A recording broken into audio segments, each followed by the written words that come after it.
வடகிழக்கு திசையில் கிழக்கு பகுதியில் ஜன்னலோ இல்லை வடக்கு பகுதியில் ஜன்னல்களோ இல்லாத சின்னதாக ஒரு 6க்கு 6 ஒரு ஸ்டோர் ரூம் மாதிரியோ இல்லை பூஜை அறை மாதிரியோ ஒரு ரூம் வச்சு கட்டி வடகிழக்கு பகுதியில் படிக்கட்டு அப்படின்னு அமைச்சிட்டிங்கன்னா அந்த வீட்டில் நிச்சயமாக ஆட்டிசம் அப்படிங்கிறதுல குழந்தை கிடைக்கும். சம்மர் ஹாலிடேஸ் வந்தாச்சு, நம்ம ஜிடி ஹாலிடேஸும் வந்தாச்சு. GT holidays, south India's number 1 travel brand. இப்போ வீடுவே சிங்கமனை, கழுகுமனை, பருந்துமனை அப்படின்னு சொல்லிட்டு இந்த குழி பொருத்தத்துக்கும் இந்த வீட்டுடைய மனையடி பொருத்தத்தையும் சேர்த்து ஒரு அளவுகளை சொல்லி ஒரு குழப்பிக்கிட்டு இருக்கிறாங்க. இது முழுக்க முழுக்க தவறான ஒரு விஷயம். மக்களுடைய அறியாமை அப்படின்னு தான் நாங்கள் சொல்கிறோம். ஏன்னா யூடியூப் பார்த்துலாம் எப்போவுமே வீடு கட்டக்கூடாது. முழுமையான ரகசியங்களை எந்த ஒரு வாஸ்து நிபுணர்களோ ஜோதிடர்களோ சொல்வதில்லை. இன்றைக்கி மக்கள் ஏதாவது ஒரு புதுசாக ஏதாவது ஒரு விஷயத்தை செய்யணும், நம்ம ஏதாவது ஒரு விஷயத்தில் ஜெயிச்சிட மாட்டோமா, முன்னேற்றம் அடைஞ்சிட மாட்டோமா, பணம் வந்துடாதா அப்படின்னு சொல்லி நினச்சிட்டு ஏதேதையோ தேடி போய் மாட்டிக்கிறாங்க. வடகிழக்கு பகுதியில் நீங்கள் எந்த தவறுகள் செய்தாலும் ஒன்று குடும்பத்தில் உயிரிழப்பு இல்லை பிரிவுகள் அப்படிங்கிறத நிச்சயம் கணவன் மனைவிக்கான பிரிவை கொடுக்கும். ஈசானியம் பாதிக்கப்பட்டால் இழப்புகளோட கூடிய வெற்றியை கொடுக்கும். தமிழ்நாட்டில் இந்த ஒரு கோயில்கள் மட்டும்தான் இந்த மனநிலை பாதிக்கப்பட்டது சரியாகும். பூர்வீக வீடு தவறாக இருந்துச்சுன்னா நீங்கள் அமெரிக்காலேயோ லண்டன்லேயோ எங்கே போய் வீடு வாங்கினாலும் சரியான வாஸ்து முறையில் நல்ல வீடு தேர்ந்தெடுக்கவே முடியாது. Admissions are open at Petition College of Arts and Science. Visit petitioncollege.ac.in today. பக்தி கதைகள், பக்தி பாடல்கள் மற்றும் ஆன்மீக சொற்பொழிவுகள் மூலம் உங்கள் ஆன்மாவை தூய்மைப்படுத்துங்கள். இன்றைய ஆலய ஆப்பை டவுன்லோட் செய்யவும். ஆன்மீக கிளிட்ஸ் நேயர்களுக்கு வணக்கம். தொடர்ந்து ஆன்மீக ரீதியாகவும் ஜோதிட ரீதியாகவும் நிறைய விஷயங்கள் பார்த்துட்டு இருக்கோம். அதுல இன்னைக்கு நம்ம யாரை பார்க்க போறோம்னா ஸ்ரீ சத்குரு வாஸ்து நிறுவனர் சுபவாஸ்து கர்தா தங்கதுரை ஐயா கிட்ட வாஸ்துவை பத்தின ஒரு தெளிவான விளக்கத்தை கேட்டு தெரிஞ்சுக்கலாம் வாங்க. வணக்கம் ஐயா. குருவாழ்க, குருவை துணை. ஸோ தொடர்ந்து நிறைய விஷயங்கள் மக்களுக்கு சொல்லிகிட்டே இருக்கோம். அதில் ரொம்ப முக்கியமான விஷயம் என்னென்னா, சில ஊரில் சில கிராமங்களில் ஏன் நம்ம சிட்டிலேயே பார்க்கலாம், ஒரு வீடு மாதிரியே அப்படியே ஜெராக்ஸ் காப்பி இன்னொரு வீடு இருக்கும். ஸோ இப்போலாம் யூடியூப் பார்த்துட்டு வீடு கட்டுறாங்க. ஸோ இது இப்படி இருக்கணும், பெட்ரூம் இப்படி இருக்கணும், உள்ள ஹால் இப்படி இருக்கணும், டிசைன்ஸ் இப்படி இருக்கணும் அப்படின்னு சொல்லிட்டு யூடியூப் பார்த்து வீடு கட்டுறாங்க. குறிப்பாக யூடியூப் பார்த்து வீடு கட்டலாமா, வாஸ்துப்படி கட்டலாமா? இல்லை, இது இது மக்களுடைய அறியாமை அப்படின்னு தான் நாங்கள் சொல்கிறோம். ஏன்னா யூடியூப் பார்த்துலாம் எப்போவுமே வீடு கட்டக்கூடாது. இப்போது நாங்கள் யூடியூப்பில் சொல்லக்கூடிய விஷயங்கள்லாம் பார்த்திங்கன்னா வாஸ்துவில் 1% தகவல்கள் தான் நாங்கள் சொல்கிறோம். இன்னும் இதுக்கப்புறம் நிறைய தகவல்கள் இருக்குது. அதை யாருமே முழுமையான ரகசியங்களை எந்த ஒரு வாஸ்து நிபுணர்களோ ஜோதிடர்களோ சொல்வதில்லை. இதுதான் உண்மையான விஷயம். அப்போது நிறைய பேர் என்ன பண்ணுறாங்கன்னா, இப்போது வீடு கட்டணும்னு ஆரம்பித்தாலே ஒரு வாஸ்து நிபுணரை கூப்பிட்டா அவர்களுக்கு ஒரு செலவு, ஒரு தொகை கொடுக்கணும். அதனால் நம்ம யூடியூப் பார்த்தே கட்டிக்கலாம் அப்படின்னு சொல்லி நிறைய பேர் கட்டுறாங்க. அது முற்றிலும் தவறான இது. 1 கோடி ரூபா 2 கோடி ரூபா செலவு பண்ணி கட்டுறோம். அட்லீஸ்ட் ஒரு 10 லட்ச ரூபாய் செலவு பண்ணி காட்டினாலும் ஒரு சின்ன தொகையை வாஸ்துக்காக செலவிடுறதுல எந்த விதமான தவறும் இல்லை. அதுபோல தான் இப்போது வாஸ்துவில் ரொம்ப ரொம்ப முக்கியமான ஒரு விஷயமாக நாங்கள் பார்க்குறது அந்த வீட்டுடைய அமைப்புகள், டிசைன் பண்ணுறது. நீங்கள் யூடியூப்பில் இன்றைக்கி உள்ளே போனீங்கன்னா நிறைய பேர் நிறைய விதமான தகவல்களை சொல்கிறாங்க. ஒரு சிலர் என்ன பண்ணுறாங்கன்னா மனையடி சாஸ்திரம்ங்கிறாங்க, அதுலேயே குழி பொருத்தம் அப்படிங்கிறாங்க. இன்னொன்று அளவுகள் இருந்தால் மட்டும்தான் நல்ல பலனை கொடுக்கும் அப்படிங்கிறாங்க. இது ஒரு சாரார். இன்னொரு சாரார் என்ன பண்ணுறாங்கன்னு பார்த்தீங்கன்னா, இப்போ வீடுவே சிங்கமனை, கழுகுமனை, பருந்துமனை அப்படின்னு சொல்லிட்டு இந்த குழி பொருத்தத்துக்கும் இந்த வீட்டுடைய மனையடி பொருத்தத்தையும் சேர்த்து ஒரு அளவுகளை சொல்லி ஒரு குழப்பிக்கிட்டு இருக்கிறாங்க. இது முழுக்க முழுக்க தவறான ஒரு விஷயம். அப்போது ஒரு பருந்துமனை அப்படின்னு சொல்லி எடுத்துக்கிட்டிங்கனாலே பருந்து எப்படி இருக்குங்க? பருந்து உயர உயர பறக்கும், ஆனால் இரையை மட்டும் அடிச்சுட்டு அது பாட்டுக்கு வந்துக்கும். அதனுடைய மொத்த வாழ்க்கை முறை அப்படின்னு சொல்லி பார்த்தீங்கன்னா அது அந்தளவுக்கு ஒரு சிறப்பாக இருக்குதா அப்படின்னா அந்த பருந்துக்கு அந்தளவுக்கு சிறப்பாக இருக்கிறதில்ல. நம்ம வாழ்கிற வீடு அதே மாதிரி தான். இப்போது ஒரு சிங்கமனை அப்படின்னு சொல்லி எடுத்துட்டிங்கன்னா அந்த சிம்ம மனையில் அந்த ஆண் வேலைக்கு போகிறதில்ல, இந்த பெண் தான் வேலைக்கு போய் அவருடைய வருமானத்தில் தான் அந்த குடும்பத்தை நடத்த வேண்டிய சூழ்நிலை ஏற்படும். ஏன்னா சிங்கம் அப்படிங்கிறதே எப்போவுமே இறைய வேட்டையாடுறதை விட அது ஜாலியாக படுத்துட்டு சாப்பிட்டுட்டு இருக்கிறது தான் அதோட வேலை. அதே போல் தான் அது நம்ம வாஸ்துவில் அக்னி பகுதி அப்படின்னு சொல்லி எடுத்துக்குவோம். அதே போல தான் இந்த பருந்துமனை பருந்துமனையுமே பார்த்திங்கன்னா சிறப்பான முன்னேற்றத்தை கொடுக்கறது இல்லை. ஏன்னா இன்றைக்கி மக்கள் ஏதாவது ஒரு புதுசாக ஏதாவது ஒரு விஷயத்தை செய்யணும், நம்ம ஏதாவது ஒரு விஷயத்தில் ஜெயிச்சிட மாட்டோமா, முன்னேற்றம் அடைஞ்சிட மாட்டோமா, பணம் வந்துடாதா அப்படின்னு சொல்லி நினச்சிட்டு ஏதேதையோ தேடி போய் மாட்டிக்கிறாங்க. ஏன்னா சமீபத்தில் இப்போ கடந்த வாரம் பார்த்திங்கன்னா மதுரை பகுதியில் நான் ஒரு வீடு வாஸ்து பார்க்க போயிருந்தேன். அவர் வாஸ்துப்படி நான் போடுறேன் அப்படின்னு சொல்லிட்டு ஈசானிய பகுதியில் பூஜை அறை, ஈசானிய பகுதியில் மேல்நிலை தண்ணீர் தொட்டி, ஈசானிய பகுதியில் ஒரு சின்னதாக ஒரு கழிவறை அமைப்பு கொடுத்து வீடு டிசைன் பண்ணி கட்டியிருந்தாங்க. படிக்கட்டுகள் சரியாக வடமேற்கு திசையில் இருந்துச்சு. ஈசானிய தலைவாசல் அப்படின்னு சொல்லிட்டு ஈசானியத்தை ஒட்டின மாதிரி தலைவாசல் அமைப்பு கொடுத்துருந்தாங்க. இப்போ இந்த வீட்டில் என்னாச்சு அப்படின்னு சொல்லி பார்த்தீங்கன்னா, அந்த வீட்டுடைய தலைவர் விபத்தில் பாதிக்கப்பட்டு தலையில் அடிபட்டு உயிரிழப்பை சந்திச்சிருந்தார். அப்போது இதற்கு காரணம் என்ன அப்படின்னா அந்த வீட்டுடைய அமைப்பு தான். இதே போல் தான் நீங்கள் ஒரு வீட்டுக்கு வடகிழக்கு திசையில் கிழக்கு பகுதியில் ஜன்னலோ இல்லை வடக்கு பகுதியில் ஜன்னல்களோ இல்லாத சின்னதாக ஒரு 6 ஒரு ஸ்டோர் ரூம் மாதிரியோ இல்லை பூஜை மாதிரியோ ஒரு ரூம் வச்சு கட்டி வடகிழக்கு பகுதியில் படிக்கட்டு அப்படின்னு அமைச்சிட்டிங்கன்னா அந்த வீட்டில் நிச்சயமாக ஆட்டிசம் அப்படிங்கிறதுல குழந்தை கிடைக்கும். இதெல்லாம் இருக்குது. ஆமாம். அப்புறம் தலைப்பகுதியில் நரம்புகள் பாதிக்கப்பட்டு இல்லை தலைப்பகுதியில் ஏதாவது ஒரு இரத்த கசிவு ஏற்பட்டு அதனால் மரணத்தையோ இல்லை மருத்துவ செலவுகளையோ ஏற்படுத்தி கொடுக்குது. இந்த வாரிசே இல்லாமல் போகும். ஆமாம், அந்த மாதிரி வாஸ்து 100% வாஸ்து இருக்குது. அப்போது வடகிழக்கு பகுதியில் நீங்கள் எந்த தவறுகள் செய்தாலும் ஒன்று குடும்பத்தில் உயிரிழப்பு இல்லை பிரிவுகள் அப்படிங்கிறத நிச்சயம் கணவன் மனைவிக்கான பிரிவை கொடுக்கும், இல்லைன்னா கண்டிப்பாக டைவர்ஸ் அப்படிங்கிறத கொடுத்துரும். இப்போ இவங்களுக்கு வாஸ்து பார்க்காதவங்க தெரியாதவங்களுக்குலாம் இது ஏன் நடக்குதுன்னே பெரும்பாலான இடங்களில் தெரியறதில்லை. அப்போது நீங்கள் ஒவ்வொரு வீடியோக்களையும் நீங்கள் பார்க்குறப்போ என்ன சொல்ல வர்றாங்க, இது உண்மையாக பொய்யான்னு ஆய்வு செய்து பாருங்கள். இப்படி இல்லைன்னா உங்கள் வீட்டை கூப்பிட்டு கொஞ்சம் ஆராய்ச்சி பண்ணி பார்த்தீங்கனாலே நிச்சயமாக இது உண்மையாக பொய்யான்னு சொல்லி புரிய வரும். அப்போது இந்த ஆட்டிசம் பாதிக்கப்பட்ட குழந்தைகள் இருக்கக்கூடிய வீடோ இல்லை ஒரு மனநிலை பாதிக்கப்பட்டவர் இருக்கக்கூடிய வீடுகளோ இல்லை கைகால்கள் செயல் இழந்தவர்கள் இருக்கக்கூடிய வீடுகள்லாம் வடகிழக்கு பாதிக்கப்படும். இப்போது நிறைய பேர் எங்கிட்ட இந்த வடகிழக்கு பாதிக்கப்பட்டவர்களுக்கு மாற்றவே முடியல, வாஸ்துப்படி எங்களால் அமைக்க முடியல, அதற்கான இட வசதியோ அதற்கான பொருளாதாரமோ எங்கள்கிட்ட இல்லை, ஸோ அதற்கு தீர்வு சொல்லுங்கள் அப்படின்னு சொல்லி கேட்குறாங்க. அதற்கு என்ன தீர்வு அப்படின்னு சொல்லி பார்த்தீங்கன்னா, ஒரே தீர்வு நம்ம தெய்வ வழிபாடு மட்டும்தான் நம்ம சொல்ல முடியும். ஏன்னா மாற்ற முடியாதவங்களுக்கு நம்ம. சரி, இதில் எனக்கு ஒரு கேள்வி இருக்குது சார். இப்போ ஒரு ஒரு ஒரு ஒரு தெருவில் ஒரு கொத்தனார் அப்படின்னு எடுத்துக்கோங்களேன். அவரோட அடையாளத்தை அங்கீகாரம் பண்ணுறதுக்காக கட்டுற வீடு எல்லாமே ஒரே மாடல்லே இருக்கும், ஒரே மாதிரியே இருக்கும். ஸோ அதை டிசைன் கூட மாறி இருக்காது, அதுலேயும் வாஸ்து இருக்கும். நிச்சயமாக ஒவ்வொரு வீட்டுகளிலும் ஒவ்வொரு விதமான இழப்புகள் அப்படிங்கிறது இருக்கும். எப்போவுமே ஈசானியம் பாதிக்கப்பட்டால் இழப்புகளோட கூடிய வெற்றியை கொடுக்கும். ஒன்று இழந்தால் தான் ஒன்று கிடைக்கும் அப்படின்னு சொல்லுவோம். அப்போது இந்த ஈசானிய பகுதி பாதிக்கப்பட்ட வீடுகளில் வசிப்பவர்கள்லாம் என்ன பண்ணணும், பாதிக்கப்பட்டிருக்கிறாங்க இந்த ஆட்டிசம் மனநிலை பாதிக்கப்பட்டவங்கெல்லாம் ஒரு கோயில் நான் சொல்ல விரும்புகிறேன். ஓகே, இது நாங்கள் எங்களுடைய டீம் சார்பாக ஆராய்ச்சி பண்ணோம். நாங்கள் ஒரு பெரிய டீம் வச்சு இது ஆராய்ச்சி பண்ணிக்கிட்டு இருக்கிறோம்.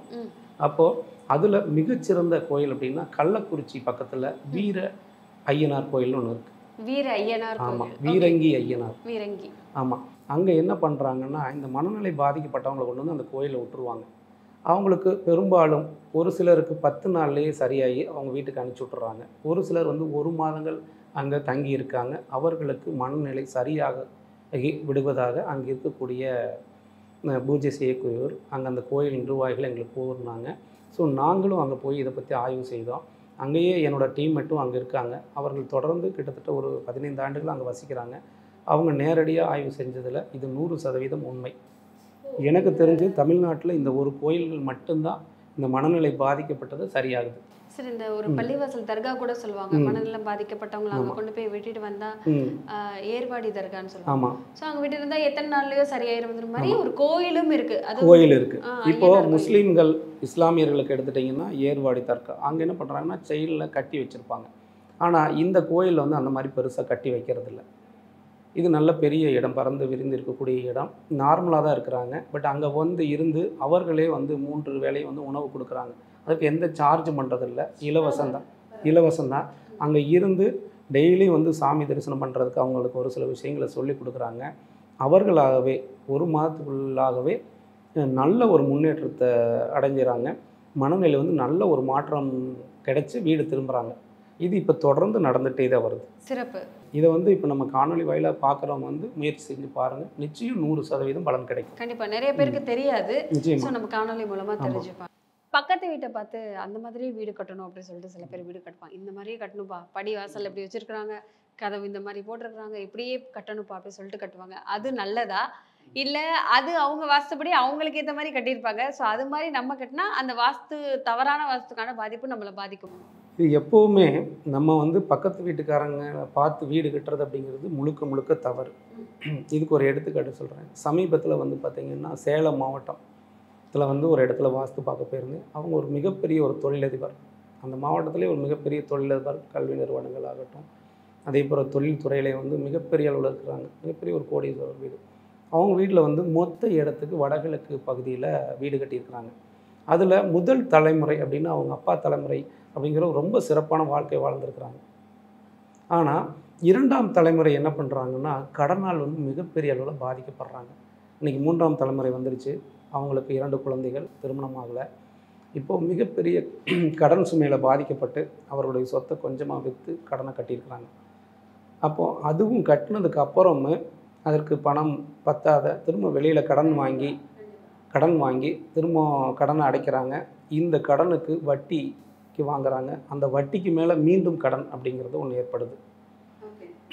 அப்போது இது ஏன் ஏற்படுது அப்படிங்கிறத இதை கிட்டத்தட்ட ஒரு 4-5 மிகப்பெரிய வாஸ்து நிபுணர்கள் அதை போய் பார்த்துருக்குறாங்க. பார்த்துட்டு அதில் வந்து ஜன்னல் மாற்றுங்க, கதவை மாற்றி வைங்க, டாய்லெட் பாத்ரூம் மாற்றுங்கன்னு எல்லாமே சொல்லியிருக்கிறாங்க. பட் என்னென்னா ஒரு இடத்துல வந்து தவறான கட்டிட அமைப்புகள் தவறான இடத்துல கட்டிட்டிங்கன்னா நீங்கள் என்ன தான் அந்த இடத்துல வாஸ்து மாற்றங்கள் பண்ணாலும் நல்ல பலனை கொடுக்கறது இல்லை. அவங்களுக்கு மொத்தம் 50 ஏக்கர். அந்த 50 ஏக்கர் எல்லாமே மிகப்பெரிய அளவில் வேல்யூபிளான இடம். இன்றைக்கி வந்து கோடிக்கணக்கில் விற்கக்கூடிய இடத்துல என்ன பண்ணுறாங்க, ரோடு ஃபேஸு பக்கத்தில் இருக்கிறோம் அப்படின்னு சொல்லிட்டு மொத்த இடத்துக்கு ஈசானி பகுதியில் கட்டிடுறாங்க. அது ஒரு தலைமுறைக்கு ரொம்ப சிறப்பான வாழ்க்கை கொடுத்துருக்கு. 2ஆம் தலைமுறை வந்து அதை மெயின்டைன் பண்ணிட்டாங்க. ஆனால் கடன் 3ஆம் தலைமுறை அப்புறம் டோட்டலாக கடனாகி கொஞ்சம் கொஞ்சமாக விற்கிற சூழ்நிலைக்கு வந்துட்டாங்க. அப்புறம் அங்கே இருக்கிற அந்த பெண்மணி தான் என்கிட்ட நீங்கள் கேட்ட அதே கேள்வி தான் கேட்டாங்க. இன்னொருத்தர் பக்கத்துலேயே இருக்கார். அவரும் மிகப்பெரிய ஒரு ஃபைனான்சியர், கோழி பண்ணையை வச்சு பண்ணுறாங்க. ஸோ அவர்கள்லாம் வந்து இதே மாதிரி வீடு அமைப்பு தான் இருக்குது. அங்கே கட்டின கொத்தனார் தான் எங்களுக்கு கட்டி கொடுத்தாரு. அவங்களுக்கு 3 குழந்தைகள் ரொம்ப சூப்பராக இருக்கிறாங்க. எங்களுக்கு மட்டும் ஏன் பாதிப்பை கொடுத்துச்சு அப்படின்னு சொல்லி கேட்டாங்க. அவர்களுக்கு வந்து மொத்த இடத்துக்கு தென்மேற்கில் வீடு கட்டியிருக்கிறாங்க. இவங்க கேட்டவங்களுக்கு மொத்த இடத்திற்கு வடகிழக்கில் வீடு கட்டியிருந்தாங்க. இதுதான் அங்கே நடந்த விஷயம். இப்போது ஒரு இடத்துல ஒரு இடம்தான் அந்த வாஸ்து அப்படிங்கிற இந்த கட்டிட அமைப்போட நன்மைகள் தீமைகளை தீர்மானிக்குது.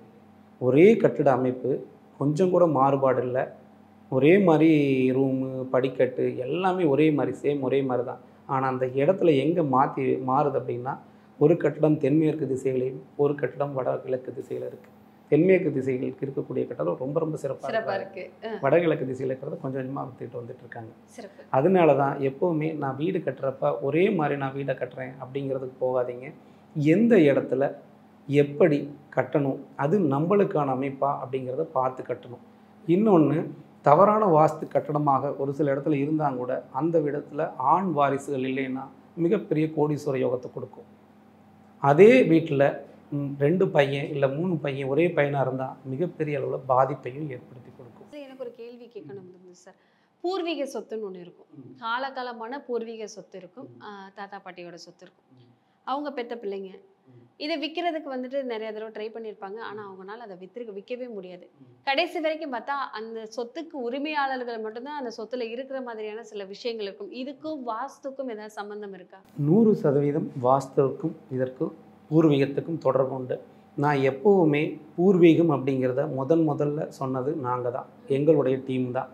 பூர்வீகம் தான் ஃபஸ்ட்டு பார்க்கணும். அடுத்து தான் இருக்கக்கூடிய வீடுகளோ, நம்ம வாங்கக்கூடிய வீடுகளோ, புதிதாக கட்டின வீடுகளோ பார்க்கணும் அப்படின்னு சொல்லி நாங்கள் தொடர்ந்து சொல்லிகிட்டே வர்றோம். எங்கள் டீம் சார்பாக தான் நாங்கள் சொன்னது. இன்றைக்கி புதுசாக வர்றவங்க எல்லாமே எங்களை காப்பி அடித்து சொல்ல ஆரம்பிச்சிட்டாங்க. பரவாயில்ல, எல்லோரும் நல்லா இருக்கணும் அப்படிங்கிறதுல நாங்கள் அதை வந்து எங்களுக்குன்னு நான் சொல்கிறத விட எல்லாருக்குமானதாக தான் நாங்கள் பகிர்ந்துக்கிறோம். சரிங்களா? இப்போ பூர்வீகம் அப்படிங்கிறது எப்படின்னு பார்த்தீங்கன்னா, அவங்களுடைய டிஎன்ஏ, நம்ம மனுஷனுக்கு டிஎன்ஏ எப்படியோ மனிதர்களுக்கு அதே போல் தான் வீட்டுக்கு டிஎன்ஏ அப்படிங்கிறது இந்த பூர்வீக வீடு. பூர்வீக வீடு தவறாக இருந்துச்சுன்னா நீங்கள் அமெரிக்காலேயோ லண்டன்லேயோ எங்கே போய் வீடு வாங்கினாலும் சரியான வாஸ்து முறையில் நல்ல வீடு தேர்ந்தெடுக்கவே முடியாது. அப்போது இவங்கெல்லாம் என்ன பண்ணுவாங்கன்னா, பணம் காசு வந்து வெளிநாடு வெளியூர் போகிறப்ப பொருளாதார ரீதியாக நல்லா வருமானத்தை பார்த்துருவாங்க. ஆனால் அந்த இடத்துல ஆரோக்கியம் அப்படிங்கிறதுல மிகப்பெரிய அளவில் பாதிக்கப்பட்டுருவாங்க. மன ரீதியாக பாதிச்சிருவாங்க. நிச்சயமாக பாதிக்கப்படும். அப்போது இப்போ இவங்க என்ன பண்ணுவாங்கன்னா, அங்கே வந்து வாஸ்துப்படி வீடு கட்டுறேன், இன்ஜினியர் வச்சு கட்டுறேன், நான் வாஸ்து மாற்றம் பண்ணுறேன், ஆன்லைனில் வாஸ்து பார்க்குறேன் அப்படின்னு எல்லாமே பார்ப்பாங்க. பட் அதில் எந்த ஒரு முன்னேற்றமும் கிடைக்காது, எந்த ஒரு மாற்றமும் கிடைக்காது. நீங்கள் பூர்வீகத்தை சரி பண்ணாத எதையுமே சரி பண்ண முடியாது. இப்போ கூட சமீபத்தில் நாங்கள் ஒரு இடத்துக்கு வாஸ்து பார்க்க போயிருந்தோம். அவங்க ஒரு மிகப்பெரிய ஒரு சாஃப்ட்வேர் கம்பெனி வச்சுருக்கிறாங்க. சாஃப்ட்வேர் கம்பெனி ரன் பண்ணிகிட்டு இருக்கிறாங்க. அவங்க இப்போ நிறைய ஆட்கள் அங்கே வேலை செய்கிறாங்க. அவங்களுக்கு பார்த்திங்கன்னா கோடி கோடியாக பணம் வருது. அதே போல் என்னென்ன நோய்கள் என்னென்ன பிரச்சனைகள் இருக்கக்கூடாது அது எல்லாமே அங்கே இருக்குது. அப்புறம் நம்ம வீடியோலாம் பார்த்துட்டு எங்களை கூப்பிட்டாங்க. அப்புறம் போய் பார்த்து அவங்களுக்கு சொன்னோம். சொல்கிறப்ப அவங்கள மாற்றம் திருநெல்வேலி மாவட்டம் சேர்ந்தவங்க. அப்போது அங்கே மாற்றங்கள் செய்யணும்னு சொல்லி மாற்றங்கள் செஞ்சோம். நல்ல ஒரு முன்னேற்றம், நல்ல ஒரு பலன், அவ்வளோ அற்புதமான விஷயங்கள் நடந்திருக்கு. அப்போது நம்ம பூர்வீகத்தை மாற்றினா மட்டும்தான் எல்லாமே மாறும். இல்லாட்டி நீங்கள் என்ன முயற்சி செஞ்சாலும் மாற்ற முடியாது. சிறப்பு. சரி, இன்னொரு கேள்வி சார். வடகிழக்கு வடகிழக்கு பாதிப்பாயிடுச்சு, வீட்டில் அது சரியில்லை, தொழில் சரியில்லை, பணம் எவ்வளோ வந்தாலும் பணம் கையில் நிற்க மாட்டேது, என் பையனுக்கு வேலை கிடைக்க மாட்டேது, என் பையனுக்கு கல்யாணம் ஆக மாட்டேது, என் பொண்ணுக்கு குழந்தை. வடகிழக்கு பாதிக்கப்பட்டால் ஒரு 100 குறைகள் 100 விஷயங்கள் சொல்கிறாங்க. இது சரியில்லை, அது சரியில்லை. வீடையே மாற்றி கொஞ்ச நாளைக்கு வேற வீட்டில் போய் குடியிருந்துட்டு வாங்க, எல்லாம் திருமணம் முடிகிற வரைக்கும், கல்யாணம் நடக்கிற வரைக்கும், குழந்தை பிறக்கிற வரைக்கும் சொல்லி வீடையே வந்துட்டு சொந்த வீடை விட்டுட்டு அவங்க வந்து இன்னொரு வீட்டில் போய் குடியிருந்துட்டு வருவாங்க. ஸோ சொந்த வீட்டிலே இருக்கணும். வடகிழக்கு பாதிக்கப்பட்டிருந்தா எந்த கோவிலுக்கு போய் இதை சரி பண்ணலாம்? இல்லை, இதில் 2 விஷயம் நான் சொல்கிறேன். இது ஒரு அற்புதமான கேள்வி தான். இப்போ வடகிழக்கு பாதிக்கப்பட்டால் நீங்கள் வேறு வீட்டில் போய் குடியிருங்க, திருமணம் நடக்கும் அப்படிம்பாங்க. நடக்குமான்னா 100% நடக்கும். அதில் மாற்றம் இல்லை. இவங்க இது சமீபத்தில் நடந்த உண்மை. உடுமலைப்பேட்டையில் இதை வந்து ஒரு 5 ஆண்டுகளுக்கு முன்னாடி வந்து ஒரு வாஸ்து நிபுணர் வீடு பார்க்குறாரு. அங்கே இருக்கிற பையனுக்கு திருமணம் நடக்கலை. அப்போ வேறு இடம் மாறிடுங்க, இந்த வீடை வாஸ்துப்படி மாற்ற முடியாது அப்படின்னு சொல்லியிருக்காங்க.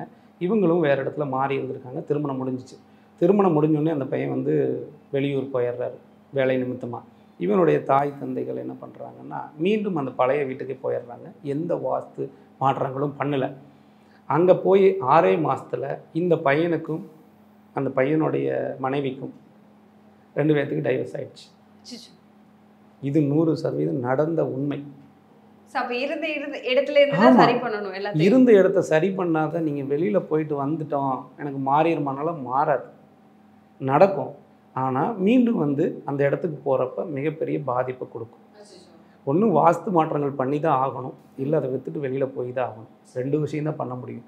இந்த கோயில்களில் போனால் தீர்வு கிடைக்குமான்னா, கோயில்களுக்கு போனீங்கன்னா தீர்வுக்கான ஒரு வழிகள் கிடைக்கும். நம்மளுடைய எண்ணங்கள் வந்து கோயிலை நோக்கியோ தெய்வங்கள் நோக்கியோ வேண்டுதல்கள் வைக்கிறப்ப வந்து அதற்கான நமக்கான ஒரு தீர்வுக்கான வழி கிடைக்குமே தவிர முழுமையான தீர்வு கிடைக்கும்னா தீர்வு கிடைக்காது. சிறப்பு சார். இது கோவில் எந்த கோவில் போகணும் சார்? ஆமாம், அதுபோல் வடகிழக்கு பாதிக்கப்பட்டுச்சு அப்படின்னு சொல்லி பார்த்தீங்கன்னா, நான் சொல்கிறது பெரும்பாலும் நரசிம்மர் கோயில், அது எந்த ஊராக இருந்தாலும் பரவாயில்ல, நரசிம்மர் கோயில் போங்க. அது லக்ஷ்மி நரசிம்மராக இருக்கலாம், இல்லை யோக நரசிம்மராக இருக்கலாம், எந்த நரசிம்மராக இருந்தாலும் பரவாயில்ல. நரசிம்மர் கோயில் வழிபாடு வச்சிங்கன்னா உங்களுக்கு அந்த வீட்டை மாற்றக்கூடிய ஒரு எண்ணத்தையும் அதுக்கான தீர்வுக்கான வழிமுறைகளும் உங்களுக்கு கிடைக்கும். அதே போல் 2வதாக பார்த்திங்கன்னா, திண்டுக்கல்லில் வந்து பார்த்திங்கன்னா மலைக்கோட்டைக்கு மேற்கு பகுதியில் ஓதசாமி கோயில்னு ஒன்று இருக்குது. ஓதசாமி கோயில் திண்டுக்கல் மலைக்கோட்டைக்கு மேற்கு பகுதியில் அமைந்திருக்கு. என்ன கடவுள் சார் இது பார்த்தீங்கன்னா சித்தர்.